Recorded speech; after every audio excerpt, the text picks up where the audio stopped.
Hey, everybody. I'm Szczepanek. Welcome back to Pianist Academy. Good to see so many friends in the chat today. So, hello to Bedlington Groomer, Nancy. Nancy, hi. Sandy, great to see you. Antonio, we missed you last time. If you did tune in, I don't think we heard from you in the chat, so good to see you. Leisha, lovely welcome. Lori, Softy, welcome back. And June, hello, hello. Becky, lots of good friends. Good to see many of you. Today, like the title of the video says, totally open day. So I'm here to take any and all questions about anything. Expian, welcome. And let's see. Sandy, you said it's still freezing in the UK. I'm sorry about that.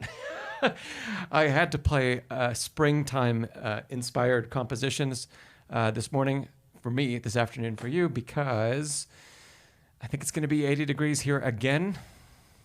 Again. It's only March. Yeah, we usually get snow for another couple months, but crazy.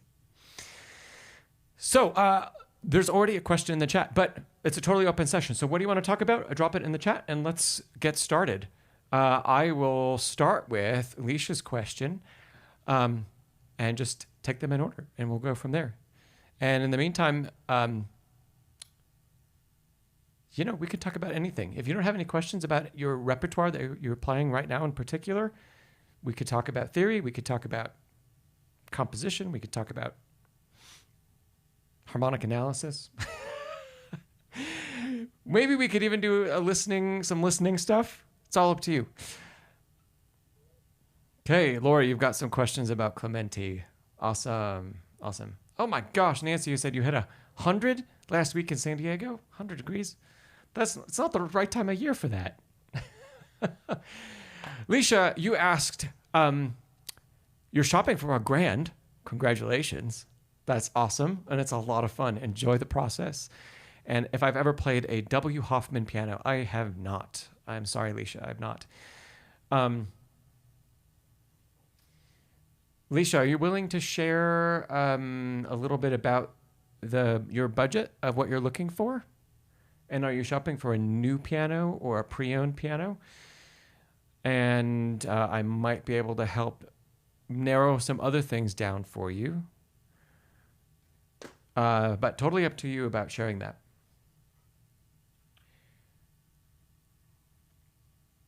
And the premium on new pianos these days is just, it's crazy. It's very, very high. And I just try to keep track of that kind of stuff. Okay, 45 to 50K. Wonderful. Leisha, and are you shopping new or pre-owned? Yeah, new pianos they have gotten so incredibly expensive. And I think back to just 10, 13 years ago I keep track of prices all the time, but 13 years ago was the last time I helped an institution buy a really premium grand piano, and they were half the cost of what they are today. So there's been a big change in just the last about decade or so. Leisha, you say it depends. Okay. Well, Leisha, let me tell you, for the amount that you're willing to spend, you could have a ton of options on the pre-owned market that, Leisha, you say restored Steinways from the big rebuilders are 55K plus, depending on the size that you're looking for. Yes. Yeah. So again, Steinway, great pianos, but the premium on them is huge compared to, you could get the same quality instrument from another maker for a fraction of the price. Or if you didn't want to go with something that has just recently been rebuilt, and you got something that was maybe rebuilt 5 years ago to 10 years ago, it would be substantially less money, and it would still be in really good shape, depending on who owned it and who took care of it. But those are all things you can find information about. Yeah, Becky, you say Linda Blad. Linda Blad is great company from what I know. I haven't visited them and I don't know them, but everything I hear about them And when I see their pianos and I hear their pianos on their demos online, they all sound really great. So, Leisha, some other things that you might consider. Hoffman isn't a real big name or a real famous name in piano manufacturing. And if you were interested in a Kawai or a Yamaha, oh my goodness, you could get a great deal on even a 7.5 foot pre-owned Kawai. That would be like a GX or an RX 7. And I would imagine for less than your budget. Yamaha would be the same, like a C7 or a C7X would be similar in price if you're looking like 10 to 15 years old, but lightly played. So in really, really good shape. So, of course, I'm a big Mason and Hamlin fan as well. And there are lots of Mason and Hamlin pianos out there that are pre-owned, that are great deals. One of my students bought a 1906 model AA, which is a 6'4" grand, that had been restored almost 30 years ago, but almost not played at all. And so it was still in like pristine condition. And he bought that for $9,000. And it was in such amazing shape. But even, newer Mason and Hamlin pianos, you can find their 7-foot model BB from the last 20 years, which are all really good instruments within your price range. And there are even, Leisha, I don't know if you have room for a concert grand, but there are even concert grands from Mason and Hamlin that are available within your price range. I even know of a concert grand Kawai that's in your price range, that's in Chicago. I know some of these you can't go and try out, but anytime you're shopping, if you're shopping for a pre-owned instrument, you can ask for an appraisal, a full written up official appraisal from whoever's ever selling it. If they don't have one, I wouldn't trust the piano to begin with. And hopefully, if you ask and they don't have one, they're willing to spend a little bit of money to get one done. And then that appraisal is going to be done by a really great technician who can analyze every single part of the piano and look at all of the really important stuff and give you some feedback about what quality are they in, what state are they in, when are they going to need work, how much work are they going to need, how does that affect the current value of the instrument. And then they will write at the bottom what the market value is currently. And then you'll have a really great idea, is the asking price, in line with that.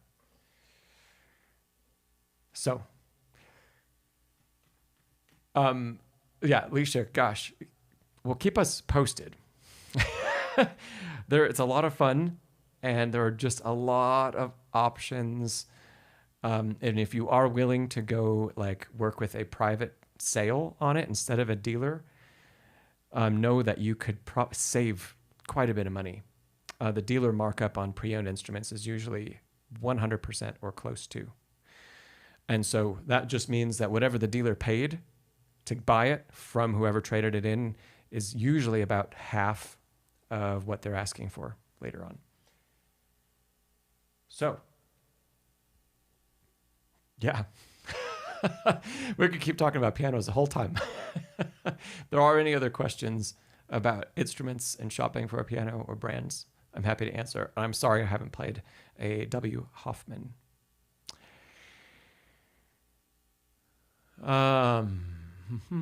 Let's go back to Lori. You said you have 2 small questions about a Clementi sonatina. What sonatina, and what are your 2 questions? And hello, Isabel. And I see XBM, we've got a great question about sostenuto pedal. Yeah, I've got a great example about that. And Softy, you're starting, the E minor Chopin prelude. And you've completed everything except reading from the sheet music. Sounds good. And you're solving some pinky flying problems. Well, welcome to the club. Okay, Lori, you said the first sonatina, movement 2. I'll pull that up. So go ahead, Lori. Both questions you say are the left hand in the beginning of the movement. Okay.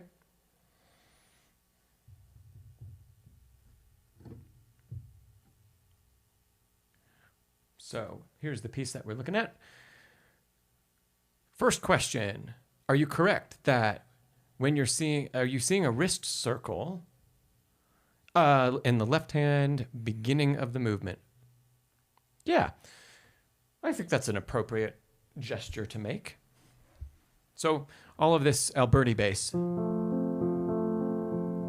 Okay, Lori, question for you. Hey, Faze, what direction is that wrist circle supposed to be?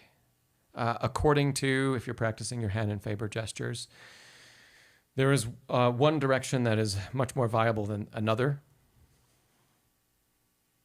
And then I see your second question. And, oh, is it a good place to practice holding the first bass note, like finger legato through Alberti bass? Let's answer about the gesture first, and then we'll go back to that question.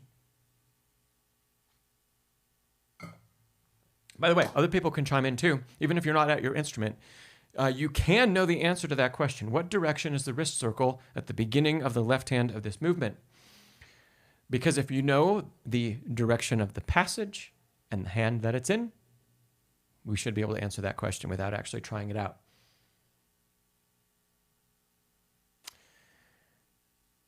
Well, let's see, Lori, you guess it would go clockwise. So, Lori, both directions of wrist circle move clockwise. Ah, yeah, well, if we're executing them the right way, they both move clockwise. So, Leisha, you say over and inward. Okay, good. Becky, you say to the right. So it's right. Well, yes, the notes are ascending. The left hand is moving toward the thumb or the inside of the hand. So it's moving to the right in relation to us. The better question to answer is it an upper wrist circle?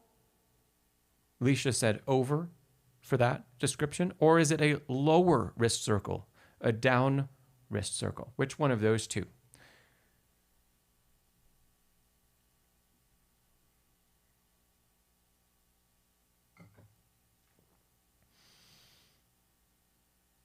I'm not going to play it because that'll give away the answer. I will play it after we have a few more guesses. Lori, you say, okay, an upper one. Okay, any others?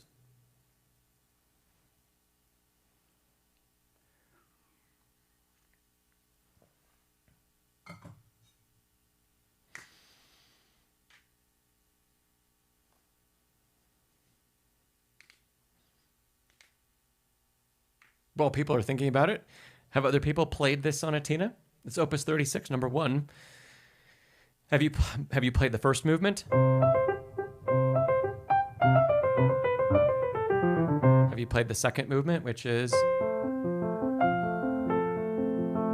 I'm playing it a little fast, so... Have you played the third movement? Just down the page here.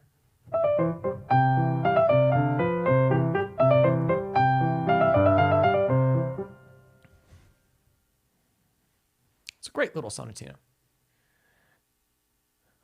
I'll give us another couple, 15 seconds and see what other people... Lori, you say the third one is quite charming. Do you mean the third sonatina or the third movement?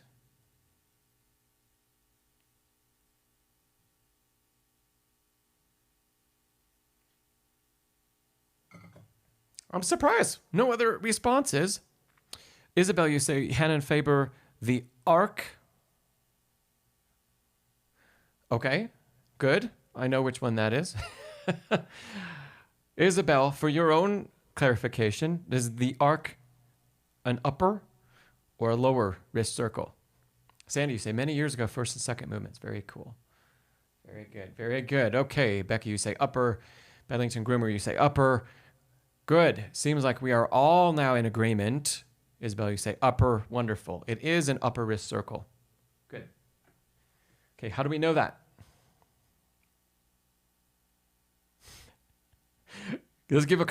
I'll give you a couple answers to that. I won't make you write that all in the chat. Okay, in both hands, the hands, remember, are mirror images, right? When we move toward the thumb side, in both hands, toward the thumb side is always an upper wrist circle. In the hand and Faber gestures, it would be like that. And in the left hand, so the hands are, left hand is ascending, right hand is descending, but if you can remember, the hands are moving truly in the same direction, toward the thumb, toward the inside. It's the same gesture, upper.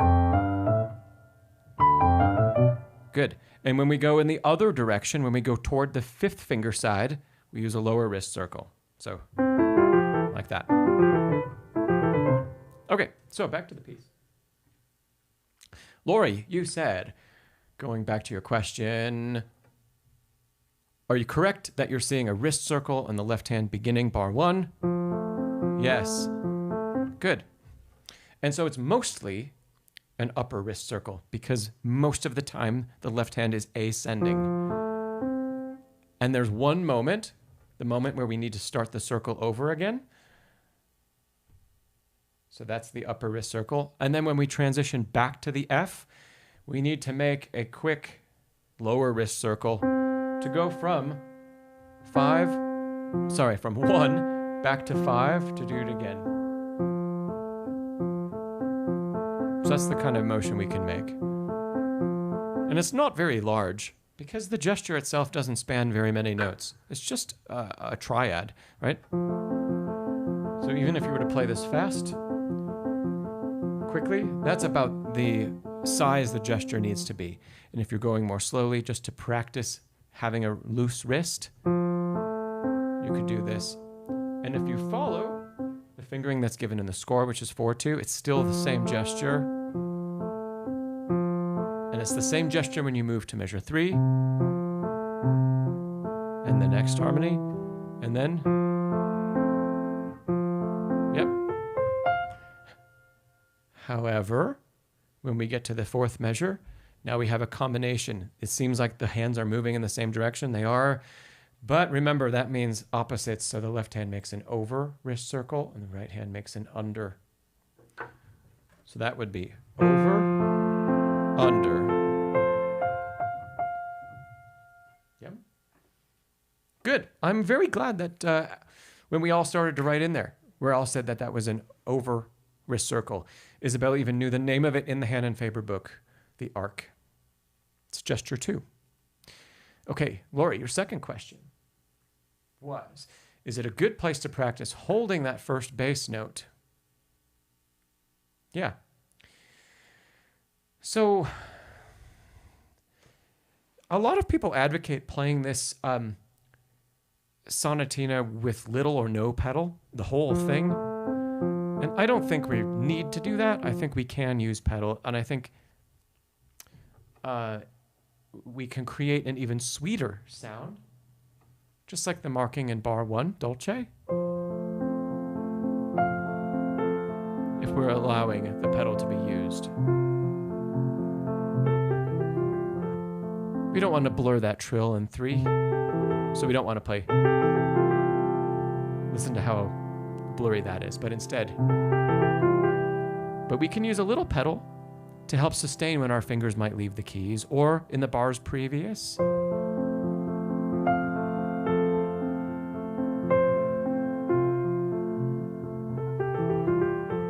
So we need to be more careful during the trill.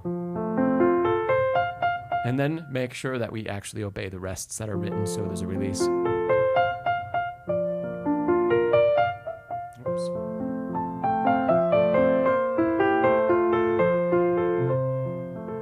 Okay, I bring up the pedal because that plays a role in how much finger sustain we do with the left hand in this Alberti bass. So, if you would like to, Lori, not use as much pedal, you could truly practice holding both of the lower pitches as much as you can. So that's holding a little bit of 4 and 2 instead of just playing.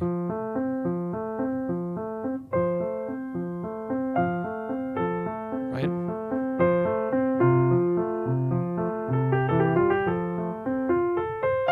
instead.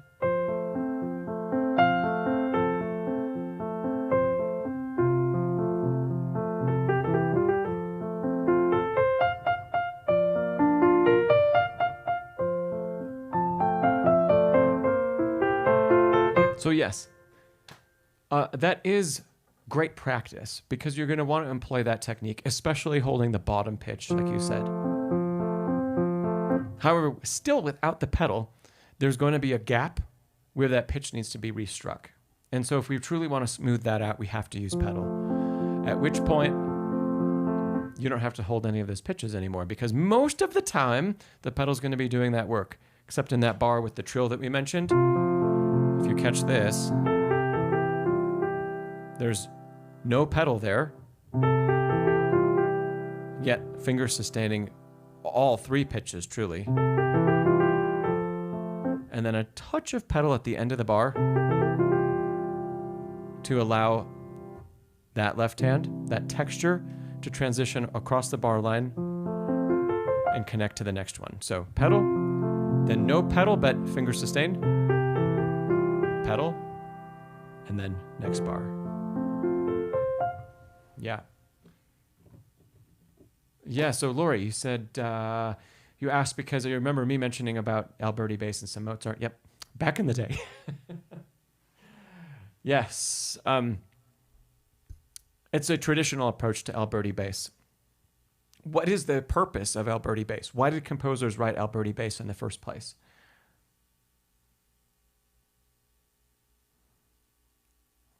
If we can narrow it down to one true underlying purpose, what is the purpose? It has to do with especially the type of keyboard instruments that existed at the time. And why did Alberti bass, related, why did it go away? Why did someone like Chopin stop using Alberti bass?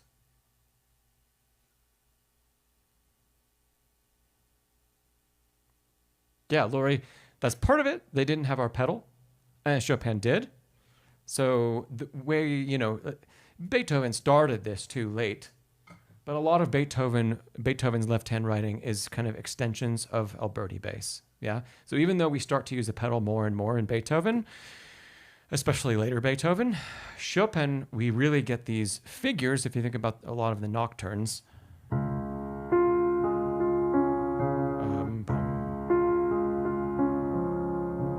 where all of that is supposed to be sustained, there's no way to do that with finger legato. And if we tried to do it without pedal, it would just be all disjointed, right? So the pedal became necessary. Lisa, you say sustained pedal. Becky, you say steady rhythm. Goes away because it's boring. Wasn't boring to them, Becky. And Nancy, you say, what characterizes Alberti bass? Alberti bass is usually a triad or an inversion of such, like that is repeated in a certain sort of way. So in this piece, we're getting Alberti bass that is ascending from the root up the triad, and then in the third bar, we get an inversion, and then a different harmony, the 5 chord, and then same thing again. All of those are Alberti bass. Alberti bass sometimes also would sound like if it was in 4 or 2, like that. So there's always re-articulation of the pitches. Okay. Bedlington Groomer, you say, what's the difference between texture and color? That's a great question. We'll come back to that, I think. I still haven't really gotten the answer yet. It's partly in there. Those of you that we're talking about pedal, the sustain of pitches. If you think about the sustain of an instrument that Mozart would have played or that Clementi earlier in life would have played, instruments didn't sustain nearly as long as our modern piano does. So even despite not having a pedal at all, or they did, some instruments had a pedal under the keyboard. It was a knee pedal instead of a foot pedal. And so you could get some sustain, but it still wasn't nearly as long and pronounced as what we have today. So Alberti bass exists because composers, one, couldn't put a pedal down and say, I'm going to sustain. And even if they could, the notes wouldn't actually last for a very long time. So whenever a composer wanted to show that, hey, maybe I would write for a string ensemble and I would just write one held pitch, because on a bowed instrument, they can sustain that forever. But on a keyboard instrument, I don't have that option. So we need to come up with a way to make sure that the harmony still exists. And the way classical period composers did that was via Alberti bass, restriking the pitches. As a secondary benefit to that, Alberti bass continues to push our sense of rhythm and our pulse forward, so it keeps things moving and it keeps our phrase moving. But truly, it's to extend the duration of harmony, so that instead of just hanging on a note, which would have been gone by then, and probably it wouldn't have lasted much longer than that on a period instrument. So that's why all of the composers of the period wrote Alberti bass. And in order to aid that sustain, it's a traditional technique to use fingers to hold some of the pitches.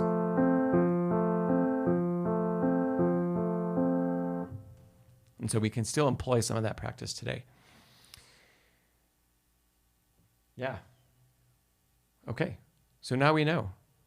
And late Beethoven, and when Chopin was writing nocturnes and composers that came after, we transition away from Alberti bass in great part because the design of the instruments developed to the point where we got more and more sustain. We had longer strings. And then especially when we get to, let's say, composers in the second half, late, maybe even last quarter of the 19th century, of the 1800s, piano design was very close to what it is now, and that the instruments were held together both by the iron plate and by the rim, a really, really thick rim. And when that design, it was implemented in instrument manufacturing, the sustain got a lot longer because we could put a lot more tension on the strings. So that changed a lot. And so if you look at music by Rachmaninoff or composers of that time, let's say very, very late 19th century and into the 20th century, we get really low notes used, of course, because we now have them.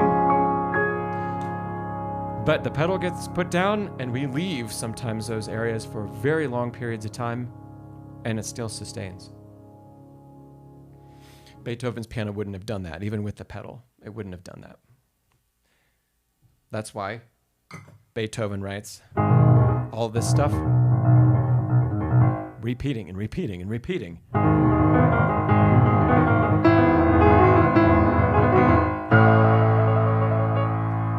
There, we actually get a sustained note for what? 1, 2 bars, maybe 3?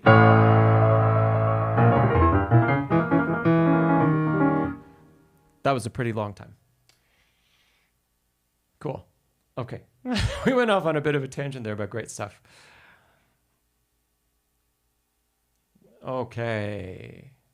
Let me go back and see what other questions we had. Expian, you were the next question, I think, in the chat. So you were asking about the sostenuto pedal. When would you use the sostenuto pedal? How and why? And it's so rare that and seldom that people even talk about it, let alone use it. There is only one occasion in the classical repertoire, maybe 2. There's one that I would use the sostenuto pedal. The second one I've seen the sostenuto pedal used, but it's not marked to be used. So what does the sostenuto pedal do? Let's answer that first. Hey, Cynthia. Welcome, welcome. I'll get to your question in a bit. Becky, to quiet the tone? Nope. Sostenuto would be the middle pedal on your grand. So the middle pedal is another type of sustain pedal. So I can use the middle pedal and hold that octave and say nothing else is being sustained. Yeah. So that's what sostenuto pedal does. Not every grand has one. The vast majority of uprights do not have one. So it's a partial sustain pedal where the dampers are only the dampers that are raised off the string when the pedal is depressed. It's like if I'm holding those and now I depress the pedal, only those are left up. Yeah, and if I let that go, usually there's, well, here I'll show you. I'll put the damper pedal down first, and then I'll put the sostenuto pedal down. Now the damper pedal, when I released, did not let any of the dampers go. They're all up because the damper pedal was depressed first, right? If I let the sostenuto pedal go, listen to what happens.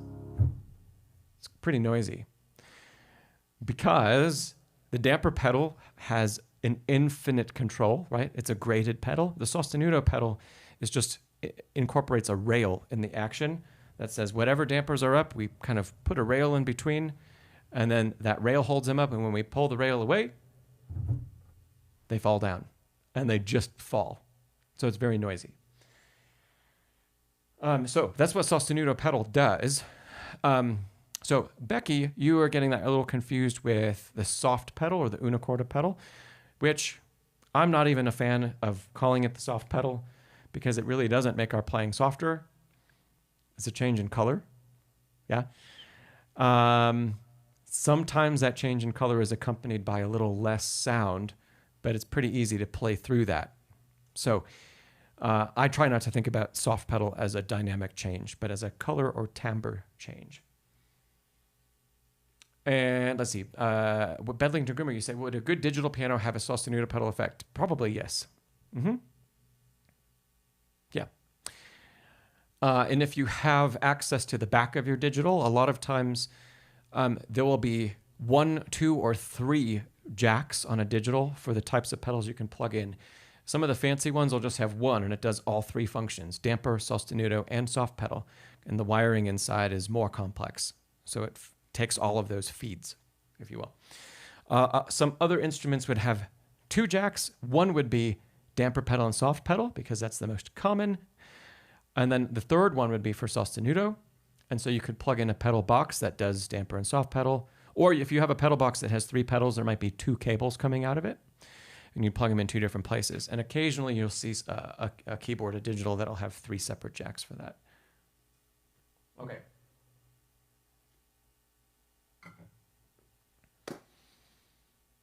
Now, the question originally was, sostenuto pedal, why do we use it? Well, we would use it anytime we want to sustain notes but be able to change others. So if you've got an octave, and you want to, it's usually almost always used down there. So if you have that, and now you want to play other things, I can... And I can be changing the damper pedal and keep all of the rest of the chords I'm playing clean, but still have that octave sustain. It's not used very often because the composer really needs to build time into the composition to allow the mechanism to work. Because unlike what we do with the damper pedal, where it can constantly be in use and it doesn't matter when the pedal goes down, we can put the pedal down like in good legato pedaling. The pedal change happens after. Let's do a bigger change in chord. How about this? So I'm exaggerating the legato pedal because the damper pedal change happens after we've played the new notes. And if we go here, so I'm adding a little extra blur to make sure that you hear that I'm changing after. We have to put a sostenuto pedal down after a note is played and while the fingers are still engaged in the key, because the dampers need to be above the rail, the sostenuto rail, for it to capture and hold that octave. That takes time. And it means that if we're playing something more complex, we have to have time to be able to leave the hand there, get the pedal down, then be able to leave and play something else with the left hand. Very often that doesn't exist.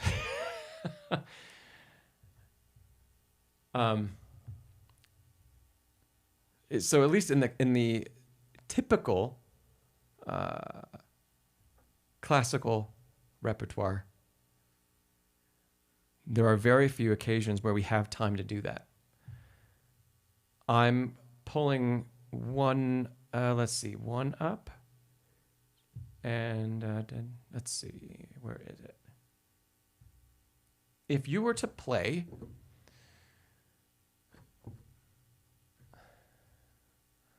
hold on, I'm still pulling it up.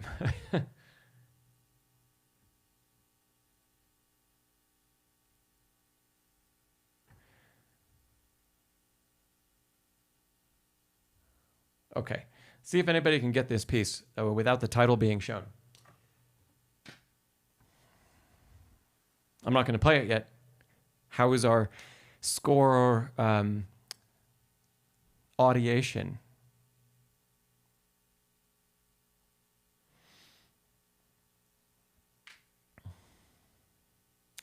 While people are doing that, Expian, possibly, if there are Bach transcriptions, but again, they have to allow time for the left hand to get there. So, like Busoni's transcriptions of Bach's organ music usually don't have time. There's other things that are happening that we don't want to sustain that are simultaneous with the low octaves. So we have to do it all with sustain pedal, damper pedal, not sostenuto. And that's the big difference. When we play the piano, we only have two hands. Organists have four appendages. They use both feet and both hands. So there's only so much we can do to get around that. Zen of Zen, you got it perfectly right. Rhapsody in Blue. And if you look at these big leaps here, like, there we go. There's one. And let's see, would I change? Yep, I'd probably change here. Where I'm marking in red, these are places that I would probably use sostenuto pedal. But this doesn't even exist in the original piano version with orchestra. This is the solo piano version. The orchestrated version, the pianist doesn't even play this part.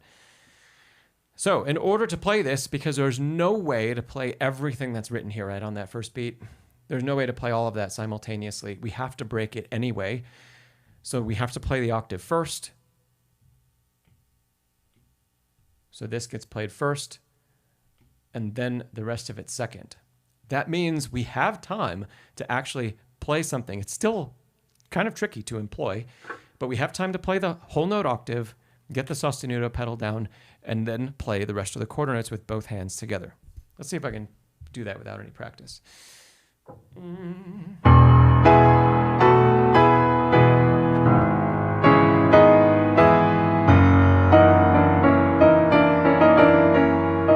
So, sostenuto pedal only caught, for example, that low octave, and everything else, I can continue to change the damper pedal.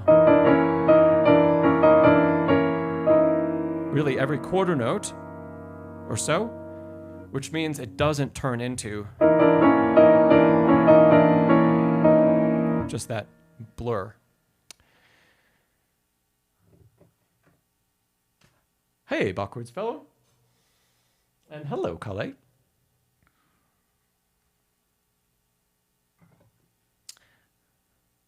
Yeah. So it's tricky to do Expian, and there has to be time for it to happen. Let's see. Bachward's fellow mentioned Sunken Cathedral. I'm going to pull that up because I have mixed feelings about it.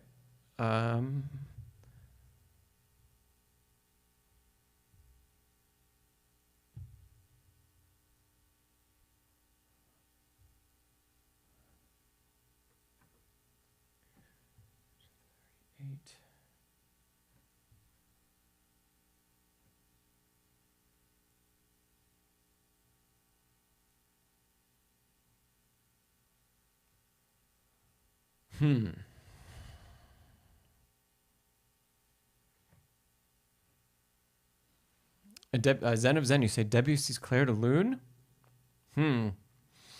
Okay, we've got 2 Debussy references. So should we use sostenuto pedal? Let's just take the first 2 bars as an example. We do have time to play all of that. Put sostenuto pedal down, and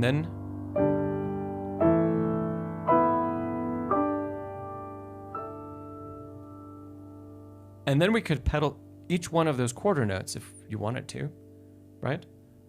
These are going to get caught in the sostenuto pedal. Now, here's a trick. See, if we put the damper pedal down and then release sostenuto pedal, you get that massive noise. And then we would have to do the same thing, sostenuto. And I'm still damper pedaling each one. No matter where I let go of the sostenuto pedal, there's going to be that really big click. How often do you hear that click on a recording of this piece? It's not because of a regulation thing in my piano. They all do that. My other question is, if you know the compositional technique Debussy used here, what is that called, by the way? Anybody know that?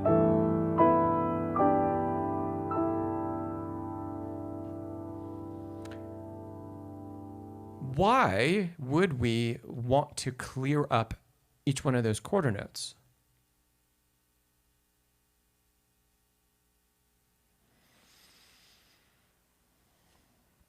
Zen of Zen, quartal harmonies.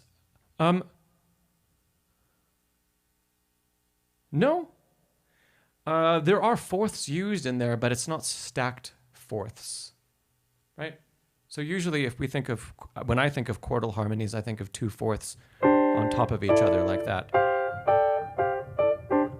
Instead of this is a fourth plus a fifth. In both hands. That compositional technique, it's across the line through the slur, is called planing, where we get what normally would go against all conventional rules of counterpoint and writing. We have parallel fifths and we have parallel octaves everywhere.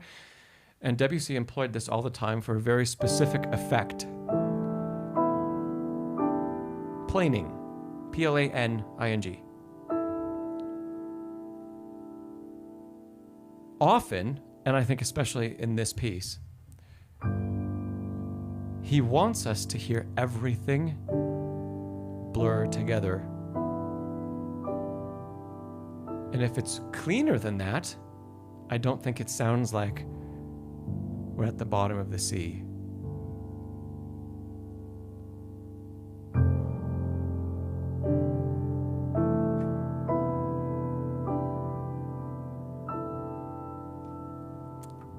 Okay, let's go and check out another example. That Debussy's Clair de Lune was another one that was brought up.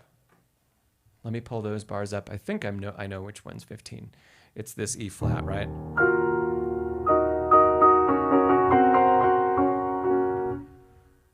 I think that's 15. Mm-hmm. And then Zen of Zen, you said 15 through 24. Great. So here is a great opportunity, maybe.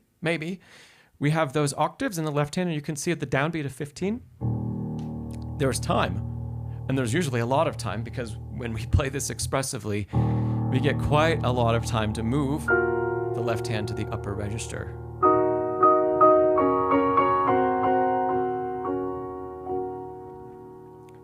Here's the problem.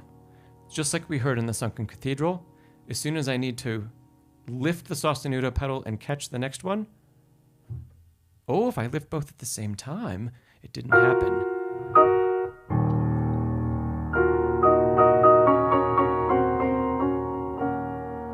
But I can't lift both at the same time, can I? Maybe.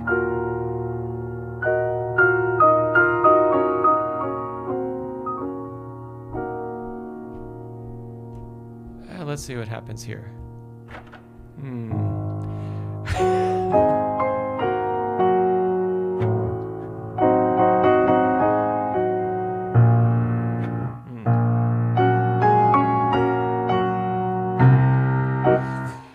All of the time, almost every bar, I'm getting that click. Yeah. Claire de Lune, backwards fellow, you say it's the same notes, no need to lift sostenuto. Well, but I need to capture the low B, the third bar in. I can't just capture the lower octave, otherwise that B is going to go away immediately as soon as my finger leaves the key. So perhaps you could say maybe this is a piece you could use sostenuto pedal. Here's the next page, thank you. I still don't like using it. And there are a couple reasons why. I think part of the magic of some of Debussy's music is allowing the blur to happen.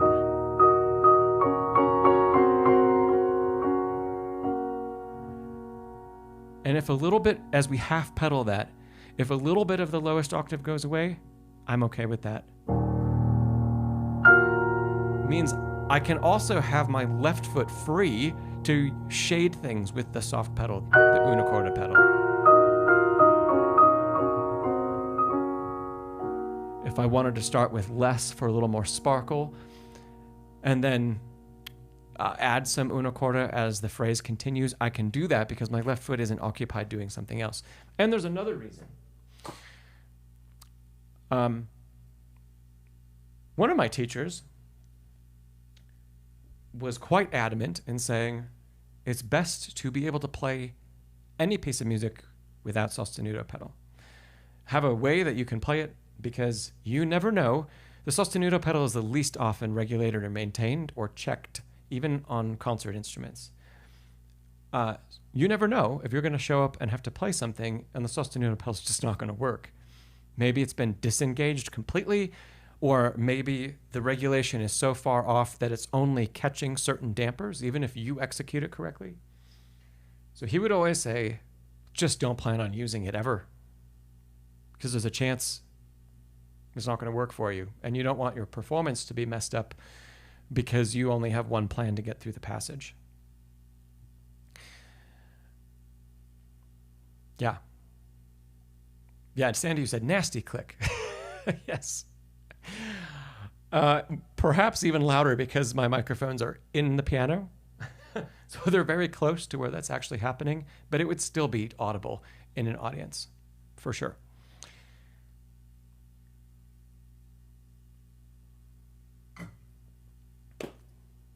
Yeah.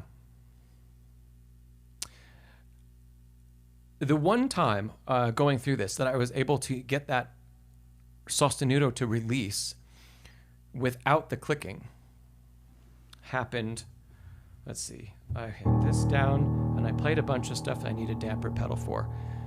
And then if I lifted both exactly together, the click isn't as bad. But that kind of goes against how I think about using the damper pedal. Because the damper pedal, I think of it as should be sustained across to the next time I'm going to play. You know, and if we're looking at back in Claire de Lune again, look at measure 19. Let's go. Here's 17. Yeah.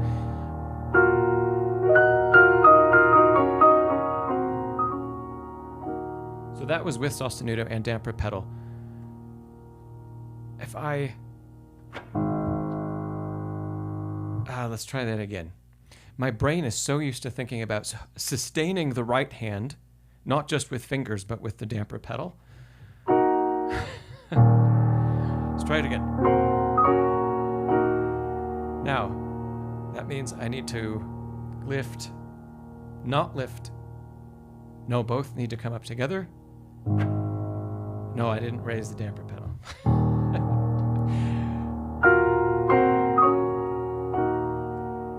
So right hand holds, both come up. There's still a little click.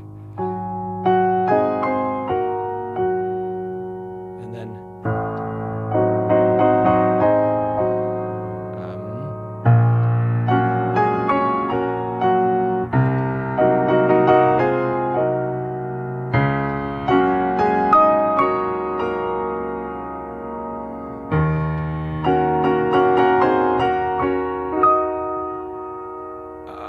this one, what am I going to do? I don't think it works there. Yeah. Okay. Well, that was a fun experiment.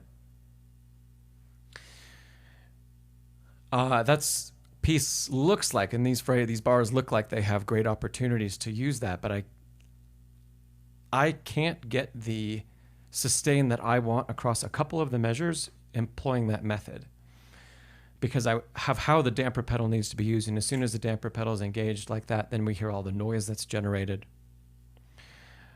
It's also a brain twister, because hopefully for most of us, we know exactly how we want to use damper pedal, and we're using it to sustain across and into the next thing. And then when we pedal, when it shifts like this, it goes against almost everything I've practiced for my life. And that's why it's so hard to break that habit of lifting the damper pedal when I instinctively say the sound is supposed to continue.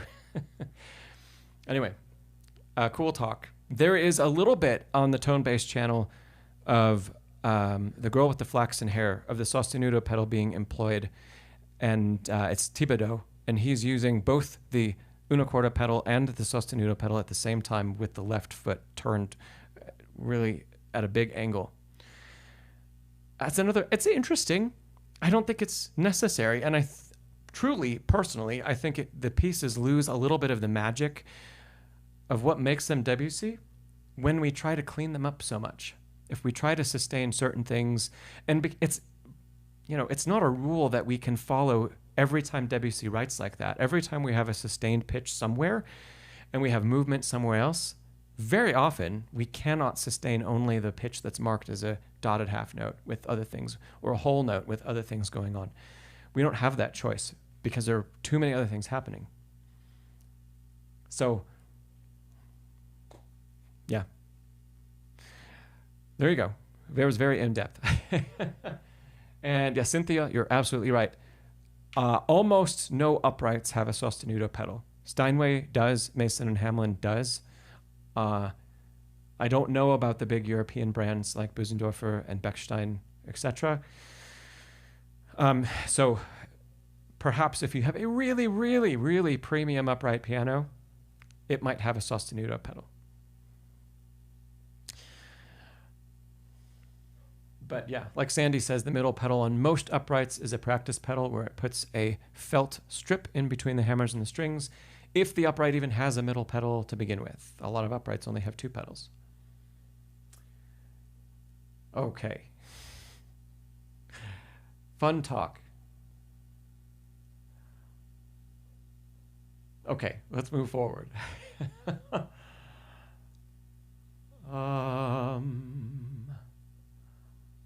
Let's see. I think, Cynthia, your question was next. If I missed anybody's, please let me know. I just try to glance through the chat as quickly as I can to find where I was. Cynthia asked, memorizing starting from the end back to the beginning, is it helpful or recommended?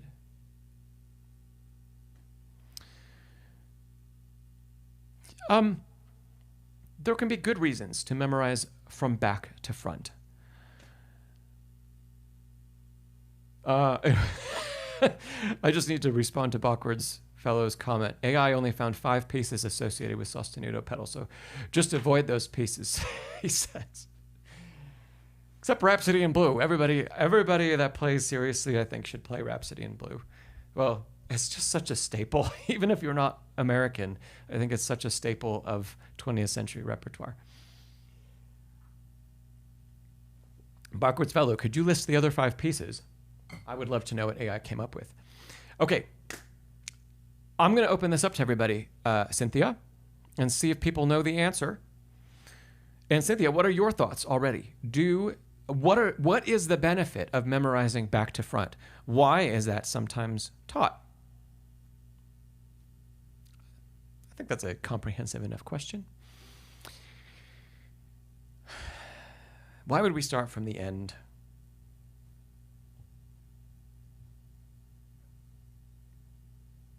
Since I have Claire de Lune up, that would potentially be like starting here.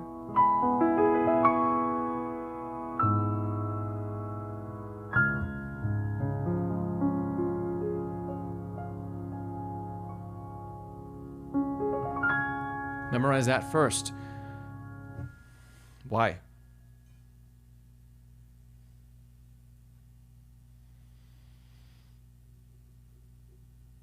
June, you say, because when you start at the beginning, you put in the most work, and when you get to the end, you have the least amount of repetitions. Good.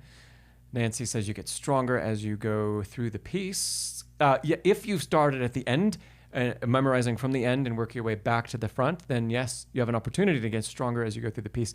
Hello, Broadway guy. How much did you miss of this section? Well, we've been talking about Clair de Lune in other regards. We just finished talking about Clair de Lune and the use of the sostenuto pedal. And now, because I had it up, we're talking about memorization. I know that's one of your favorite topics, Broadway guy. Sandy says you almost never start a new piece at the beginning. You choose the most difficult sections first. That's great. Lots of discipline, Sandy. Good work. Hello, Sinden. Good to see you. Haven't seen you in a while. Okay, so we had a couple good responses there. June's was very good. A lot of times we recommend learning to memorize from the end because that helps to balance the number of repetitions we've gotten at the end versus at the beginning. Because often, gosh, yeah, a great number of people are going to start learning a piece from the first bar. And we're going to learn from bar 1 to the end of the piece. And it's just going to practice is going to be structured that way. It takes a lot of discipline to pull things out of context right at the beginning of learning. And for a lot of students, you're not going to know what the most difficult spots are. Like Sandy mentioned, you jump to the most difficult spots right away. That's great. A lot of students are going to have trouble knowing what the most difficult spots are in the first place. And so we can guess where those are going to be. But a lot of times for many people, it'll still require at least a sight read through the piece, right? So if you're really good about it, you could say, I'm going to start a new piece and I'm going to sight read from the beginning to the end. And that's how I'm going to spend the first minutes of the day working, my very first minutes working on that piece. And then after we do one sight read, we have made marks as we've gone through it to say, this is really hard. This is going to take a lot of time. And these other spots maybe are easier. And we're going to have this whole thing laid out. By the way, Cynthia, I know that you have my practicing course. We go into a lot of depth in the practicing course on this. And I give you a whole procedure to follow to help you out with this. And Sandy says you also have to know the piece orally to start. Oh, to start at the end. Yeah, absolutely. Bellington Groomer, you said, so that you don't, we memorize from the end, so you don't do the beginner approach of always hopping back to the beginning. That could be part of it as well. Yeah. And so I focused on what June said about repetition first. There it is. But Nancy's follow-up comment that you get stronger as you go through the piece also plays directly into that. Because if we've really worked from back to front in memory, it doesn't necessarily have to be that we practice every day back to front. But if we memorized back to front, then yes, we're going to feel like, oh, as we go through the piece, we're probably going to count down as we get to the end. And as we count down and get closer and closer to finishing things up, we're going to feel more and more confident. So that's also important. But the biggest thing that most teachers focus on is the number of repetitions, especially if we are a student that tends to focus too often on starting from the top, starting from the beginning, and then working our way into the piece to something else. So if you are someone like that, and you know that's a habit that you have, you can combat that by going backwards with memory. And just to clarify for everybody, memorizing backwards does not mean playing the notes backwards in reverse order. And a typical way, the way that I was taught to do this, I've seen it, a lot of teachers do this, is to number your score from the back of the piece, from the end of the piece forward. So for example, we're looking at the end of Clair de Lune. I would mark a number 1 where I want my last memory point. It's a number 1 because this, when I'm working on memory and memorizing backwards, that's going to be the first point I start from. And it's the one I just played. Yeah, that one to the end. The next one back, you'd ascend by number and put it reverse. So I'd call that one number 2.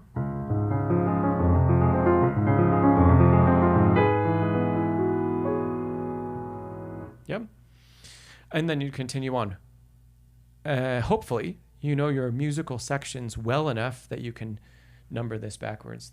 That would likely be number 3. It's a good beginning. Yeah.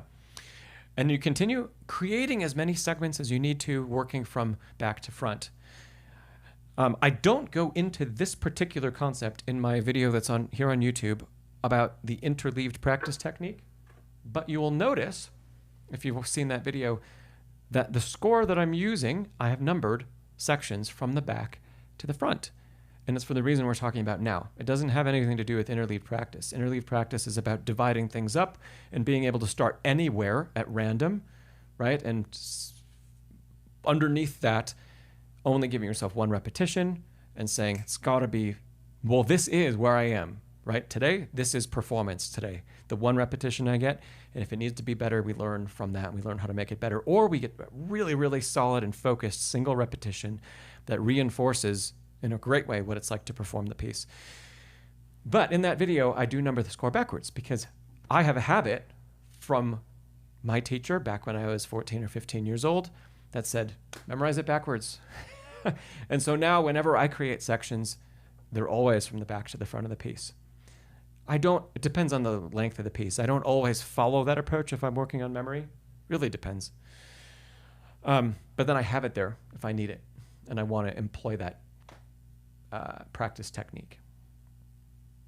Okay, so all things considered, memorizing from the back to the front is specifically a technique to offset too much repetition at the beginning, right? So, what if this happens? What if you've learned something from the beginning, and then you start memorizing from the end? Where's the weakest point going to be now? In the middle, somewhere in the middle. So that means that's another place where the interleaved style of practice is going to come back and be really, really helpful, because whether you start from the beginning or from the end or both, they're still going to leave a weak point or maybe many weak points. So we still want to address those. And neither one of those practices truly addresses them. Perhaps as you number a piece back to front, you could say, I'm going to start at number 7, and maybe 7 is somewhere in the middle of the piece, and I'm going to play from 7 to the end. You could do that. I still think the interleaved practice technique where you say, I'm just going to play from number 7 to number 6 is even better.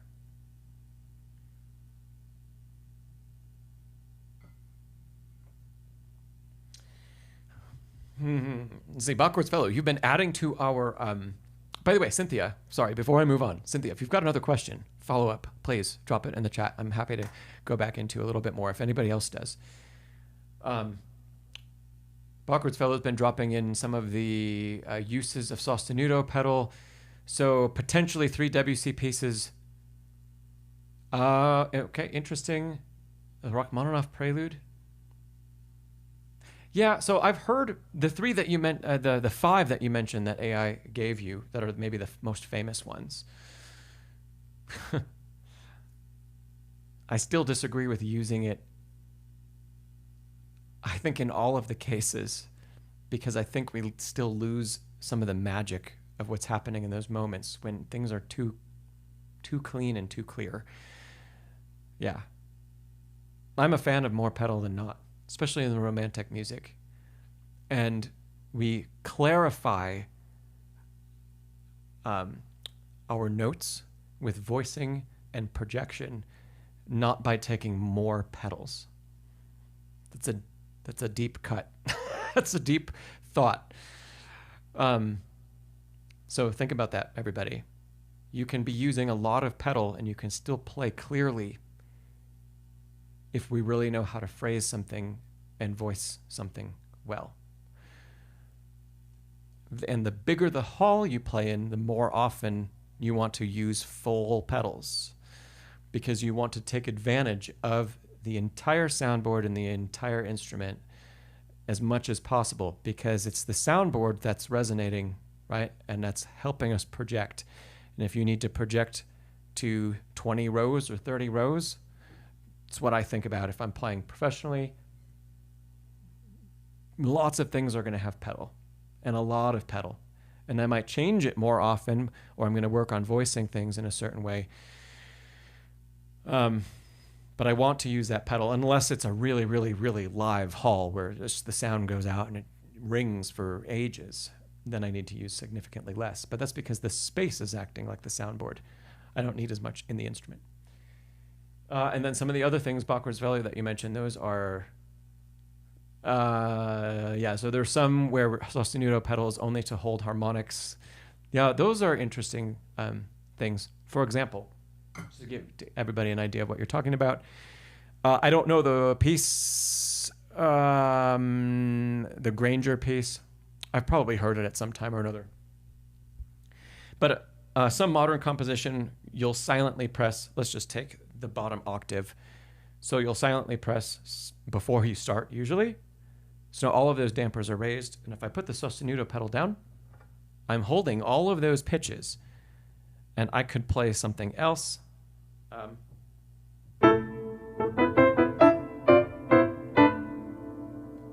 And we get that really kind of ethereal sound.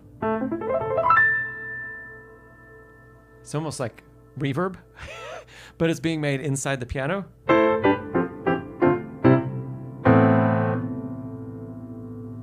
That can be a really cool effect in modern composition. We can let it go. Yeah.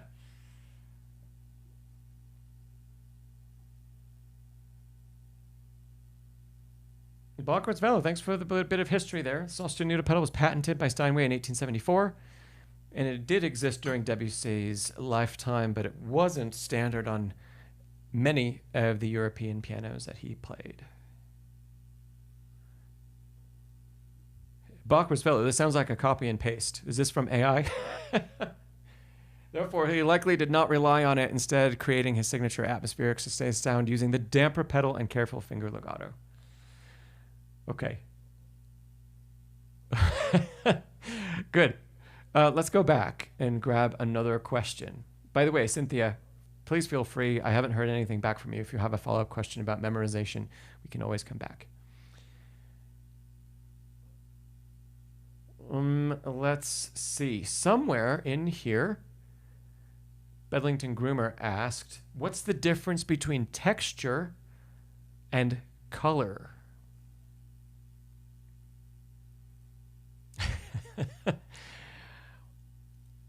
Okay.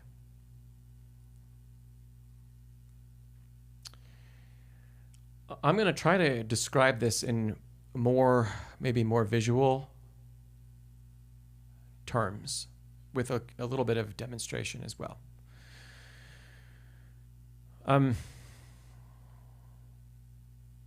Texture and color can be related, but think about if you've used a program like Photoshop or a graphic editor.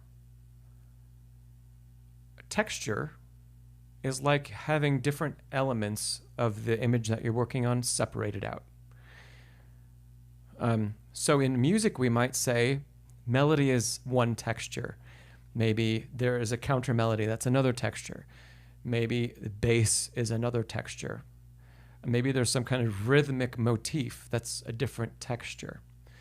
And theoretically, we could maybe look at a piece of music on the page and pull all of these apart and say, even though maybe they work together in a very specific way, that we can see the roles that they play on their own. And you could still play, for example, the most common texture to separate out from everything is the melody. Often, if we want to practice something and we want to practice shaping the melody, we separate the melody out from everything else. And if you really know your textures well, you might be able to say, hey, I'm going to imitate in the simplest way possible the rest of the texture of the piece while I focus on the melody.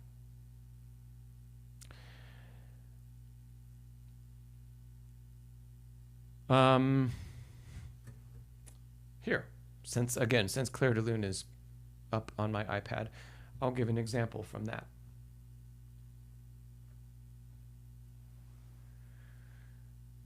Sandy, yeah, you're saying depth, like texture is like 3D opposed to tonal qualities, which would be color. Tonal quality still has depth and dimension, so it's a little deeper than that. So let's just take a couple of bars here in Clair de Lune, and we say our primary melody is the uppermost pitches.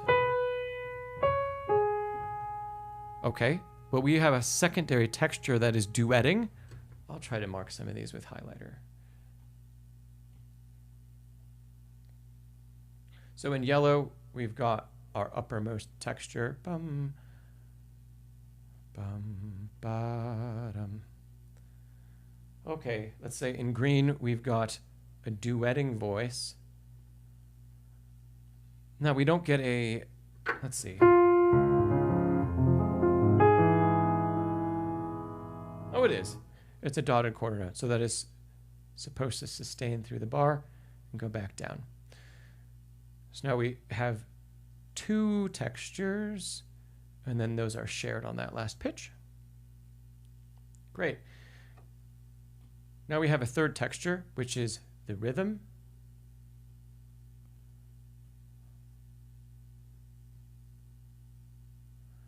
And then we have a fourth texture.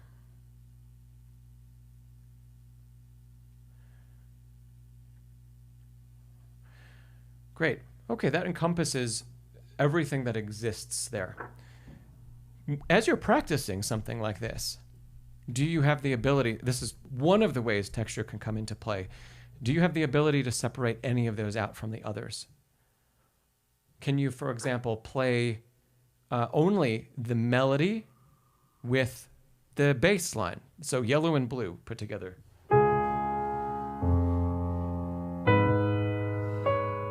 Why would we ever do something like that? It allows us, our ear, to really focus on particular things. How are we shaping each of those lines? They truly are in counterpoint with each other, even though the bass line's fairly simple and repetitive. What about playing the duetting voices? Could we just play the two duetting voices, yellow and green?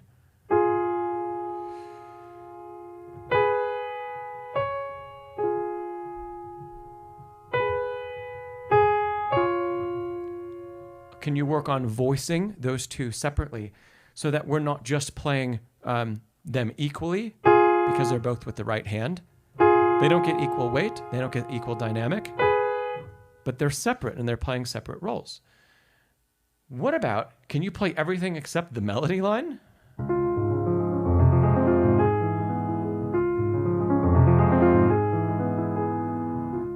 How often have you heard that before playing Clair de Lune? What good does that do us? Well, maybe because the melody is missing and our ear is so used to focusing on that, when we eliminate it, we can really focus on the shape that we're making in that red texture, the rhythmic texture. That's really creating the most lush atmosphere for us. And of course, you could also work on the same thing with just the blue and the red texture.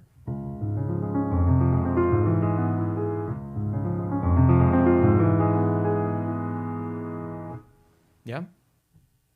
Okay, those are all textures, and if we can learn to separate them out and we can see them separately, then we gain the ability to work in our practice in so many different ways to help us achieve what we'd like to achieve, where we can help the ear hear certain things if we can remove those textures, like hiding a layer in Photoshop.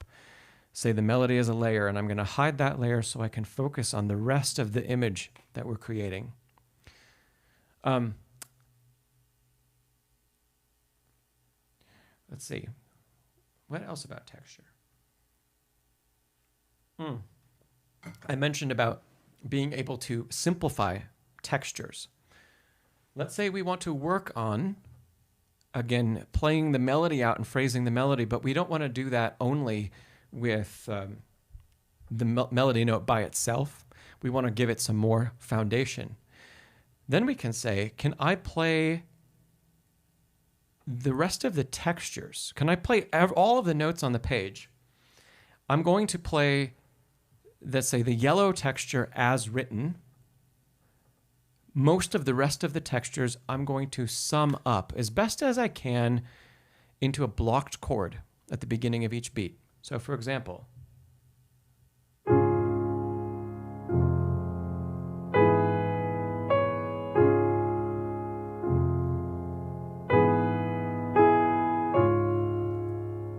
then we would do that instead. That doesn't mean I have to play all pitches. I can't reach that 10th. I can reach all those, but the 10th in the beginning of the first beat of 27, I can't reach all of them. So that means we also have such a deep understanding of what the hand is doing that we can choose and say, I can play whatever pitches I would like to in order to accomplish what my ear needs to work on the most. So if I'm working on shaping that melody,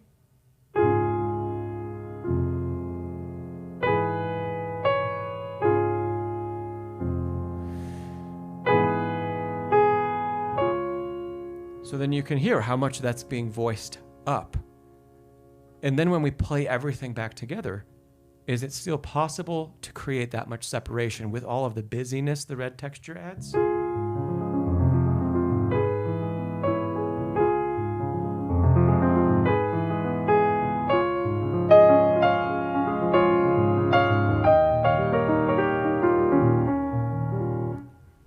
Okay.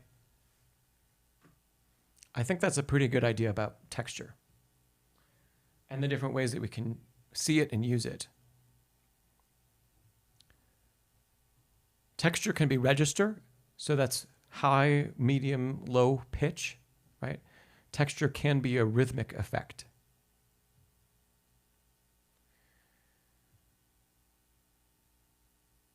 Color.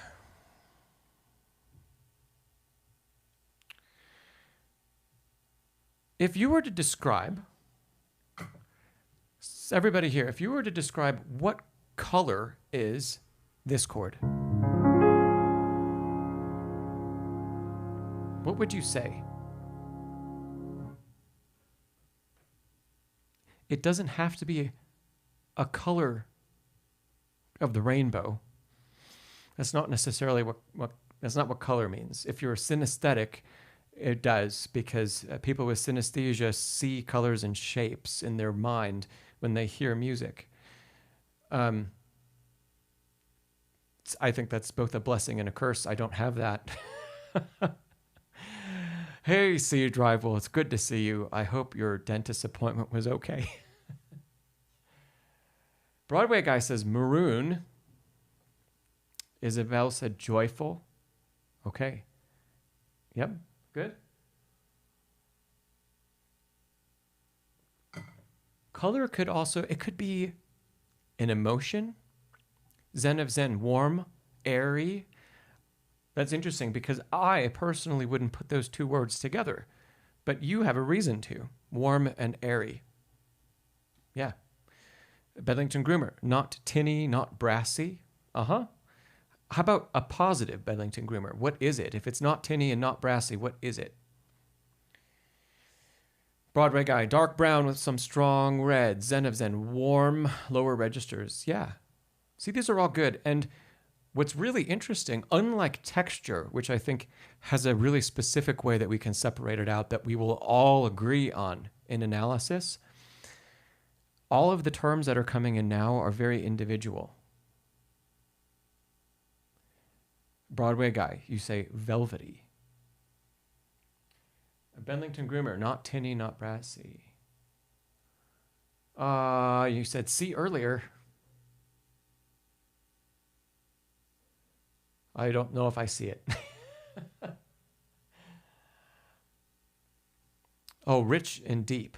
Okay, thank you for reposting.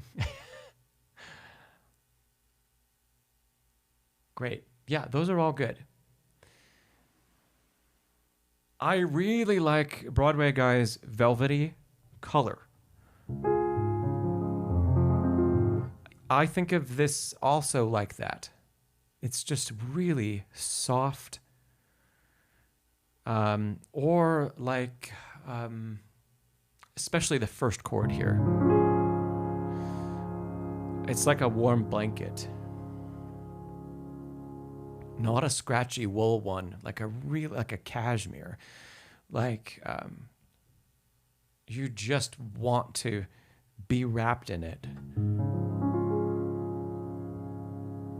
To me, that's color. A lot of times, I also tend to describe D flat major, especially in lower registers. For some reason, this sticks out in my mind, and it has for a long time, but like melted butter on a piece of toast. It's just luscious and so good and craveable.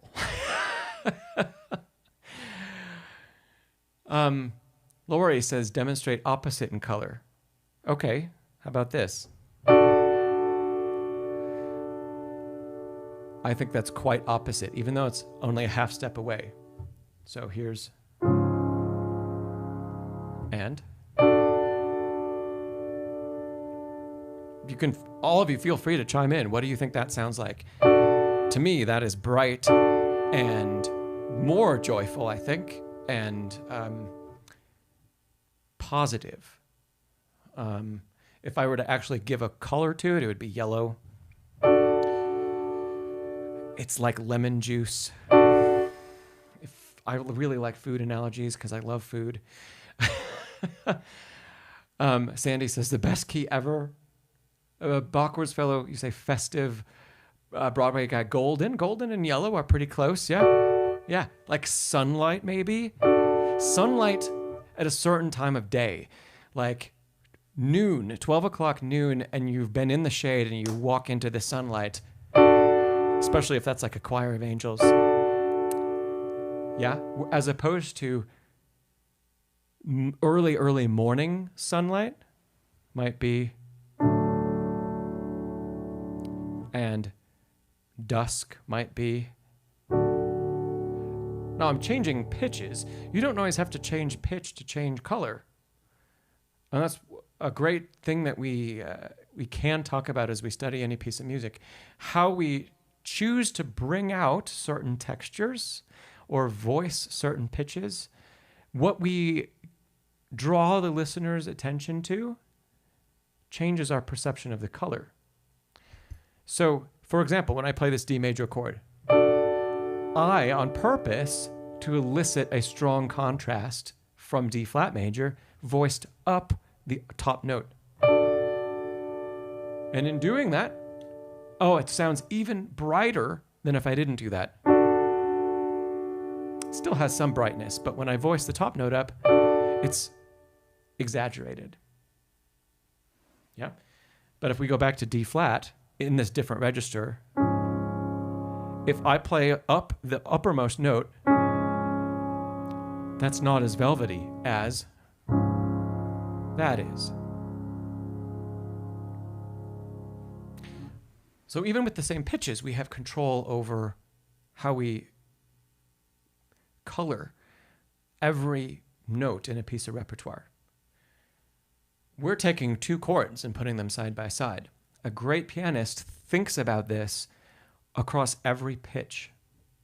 It might not be, there might not be an exact definition of, well, every note to note to note to note to note, is the color changing? Maybe not. But we have a general sense of what we're trying to convey. Notice that none of these words are musical. I don't know if anybody gave a musical definition.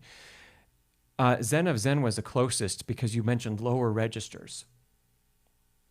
But going just back up the list of some of these terms. Butterscotch, love it. Backwards Fellow said, okay, D is the key for trumpet tunes. That's a musical reference. Maybe because you're especially attuned to hearing pieces of in a certain genre or a certain style written in that key.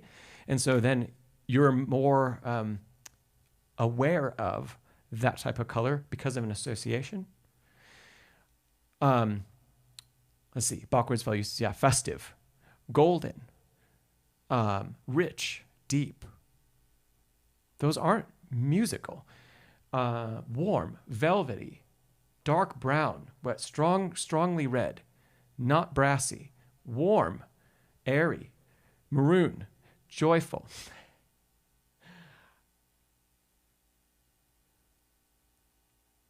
Nancy, very interesting. You say Isaac Newton correlated a solfege scale with his color spectrum. Maybe Isaac Newton had synesthesia.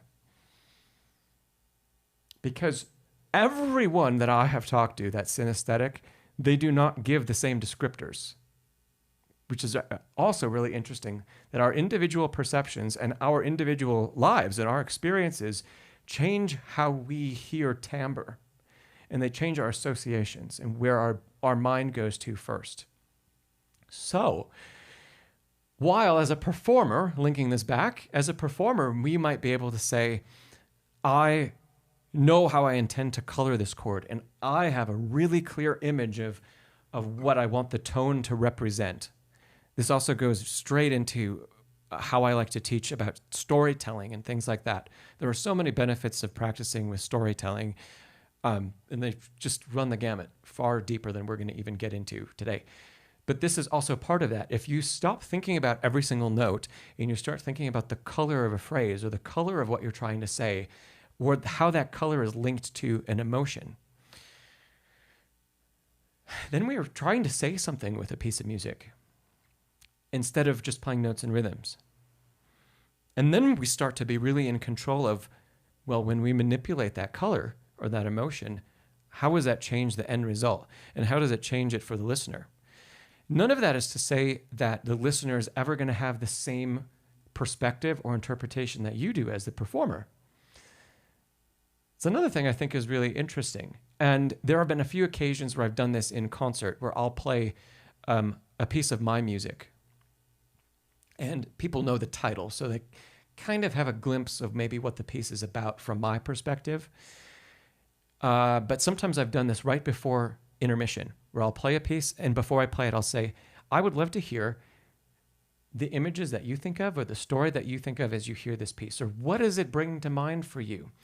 And I will get 5 or 10 people that'll come up to me during intermission, and they'll have totally different responses. There might be some sort of undertone of similar emotion, but the descriptions and the scenes and the colors will all be different because they're trying to relate it to what they know in their life, which is, yeah, I just find that so fascinating because especially when we talk about classical music, there's such emphasis placed on obeying the composer's intentions and conveying what the composer wants us to convey.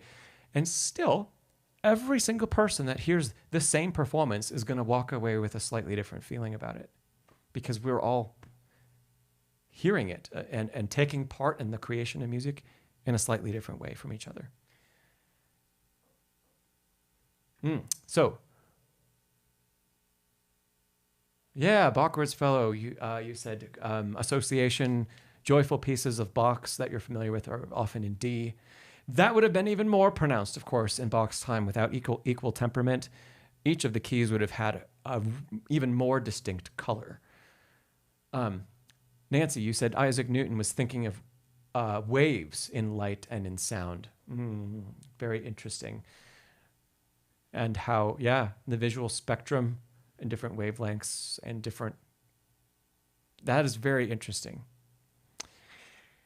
Lori, so you said, what then if you call an instrument bright or warm, for example? Is that related to this discussion or is it a completely different thing? I think it is related because an instrument that we play, any piano that we play, might be inherently leaning in one direction or another. We've talked about, certain brands in the past, like Yamaha tends to be bright. Unless you happen to be able to be playing one of their concert instruments or just an impeccably maintained one or something like that. They tend to go bright as they're played. But a bright Yamaha sounds very different than a bright Steinway, which sounds very different than a bright Bösendorfer. So they're all different colors even though we might use a similar term to initially describe them. Even my instrument, depending on who listens to it and what they're used to listening to, I've had about the same recording. I've had people tell me, oh, your instrument is so warm and it's such a deep and resonant sound. And I've had other people who hear the same recording say, that's a really bright piano. It's all what you're used to hearing and how it correlates for you. And also, if you have a tonal perspective and the overtones that you prefer to hear, and do certain ones stick out in your ears? That was a very interesting discussion.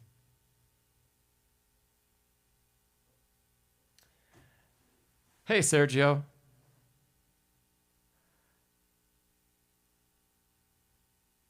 I am not a fluent Spanish speaker, but thank you for your comment. The couple things that I'm picking up are positive. So thank you.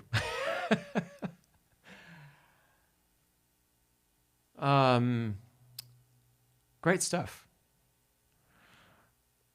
Any more questions about color? No, hey, Sergio, it's okay. I appreciate you writing in.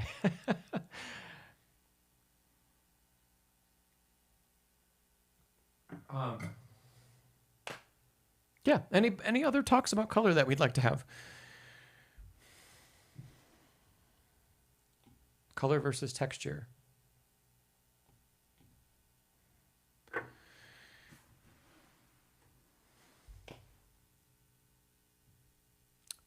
Oh, sounds good, Becky.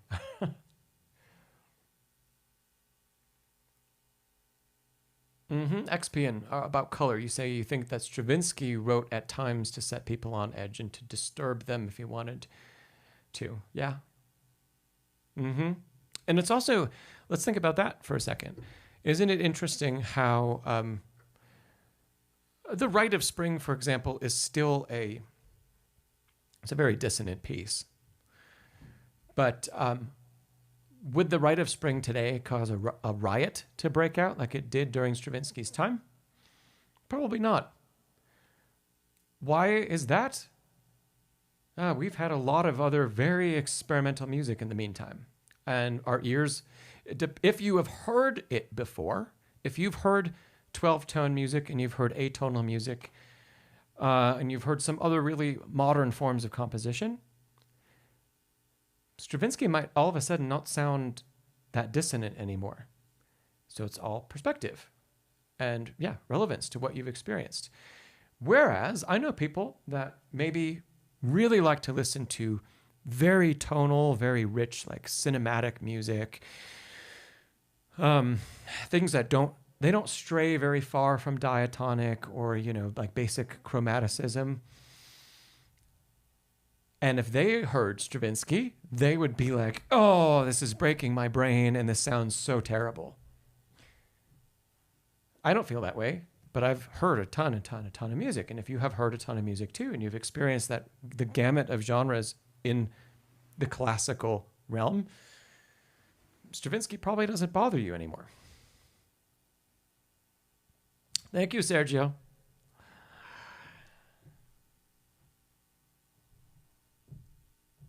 Let's see. Bachward's fellow, you said some people possess more sensitive hearing for higher frequencies. Often due to younger age. Yep. Or natural physiological differences. While humans generally hear between 20 and 20,000 hertz, yeah, high frequency hearing declines with age. Yes, that's probably, yeah, okay, your next comment. This may influence how people perceive a given performance. Absolutely. And it affects how people perceive color. It affects how people perceive instruments. All of those things. Yeah. Bedlington Groomer, you say you're excited to try to get any color into your playing. Well, I'm excited too.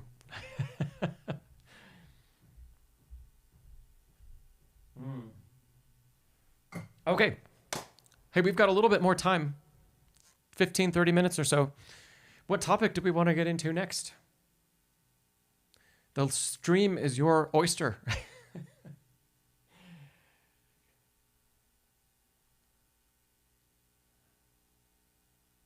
Mm. Backwards fell. I'll read that. Oh, well, thank you. You said it's a translation.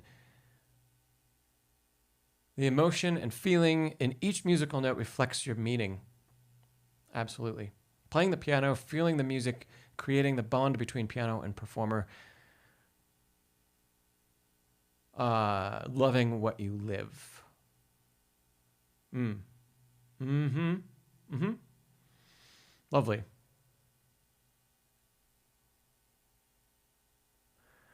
Sergio, you want to hear some Chopin? Sounds like.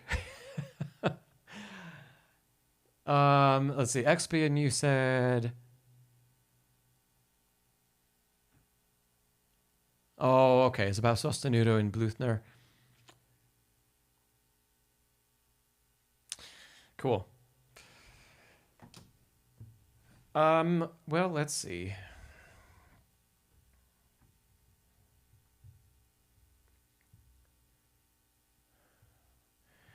I can't believe I might play something that I haven't practiced in a few weeks. But we'll see.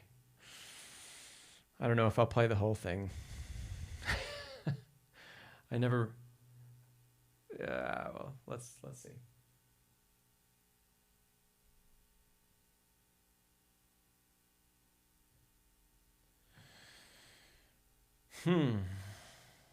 Sandy, you say you can play the same piece 2 days in a row with different emotions. That's true.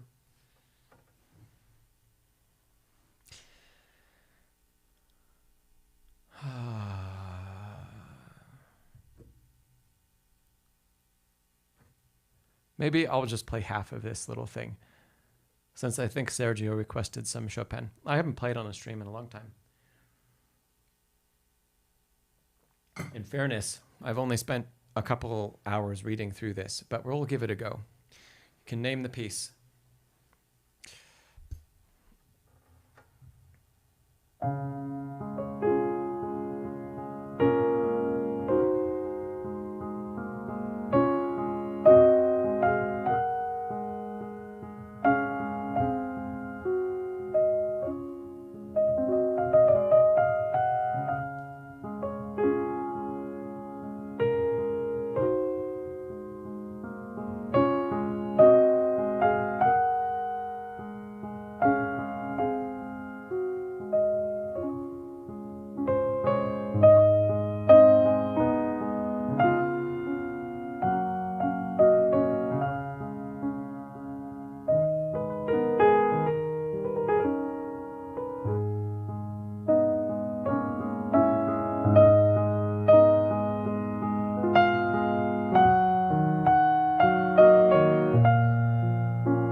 I didn't expect to play the whole thing, but it was just too much fun.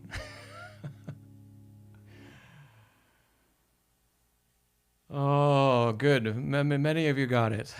Lovely. Oh, thanks. Thanks, everybody.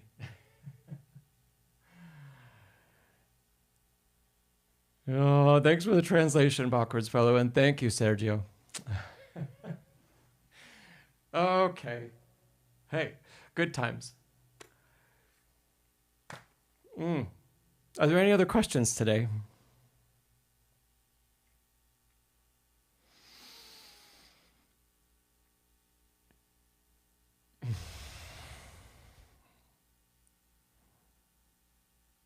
Oh, thanks, Sandy. Otherwise known as Prelude number 15.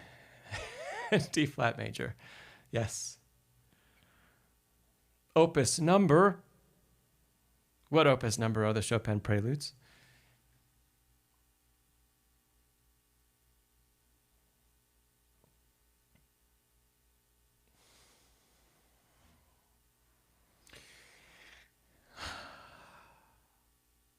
Hey, if there are no other questions, we could wrap up today. Which is okay. Yeah. I'll give us another couple minutes.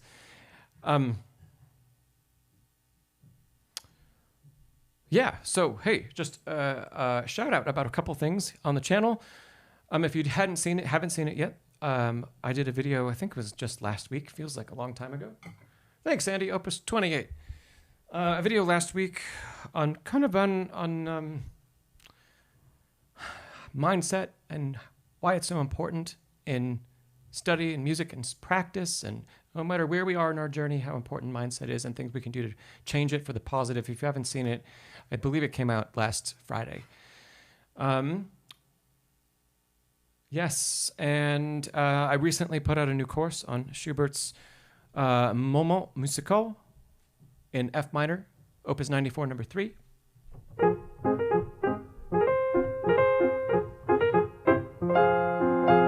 If you want to check that out, there's a free module from it on YouTube on the channel here. The whole course is like an hour and a half.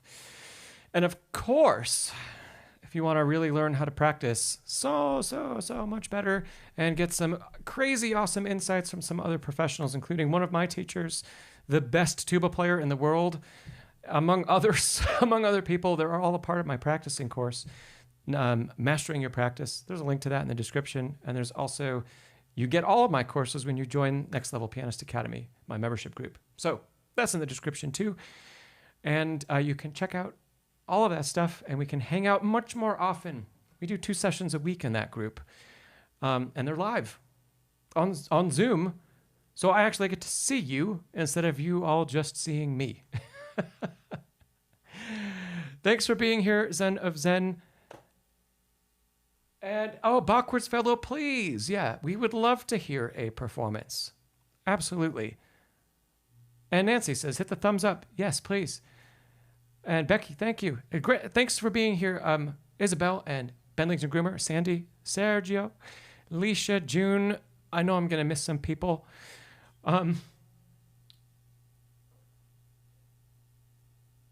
Expian, C Drive, Broadway guy. Thanks for being here, everybody.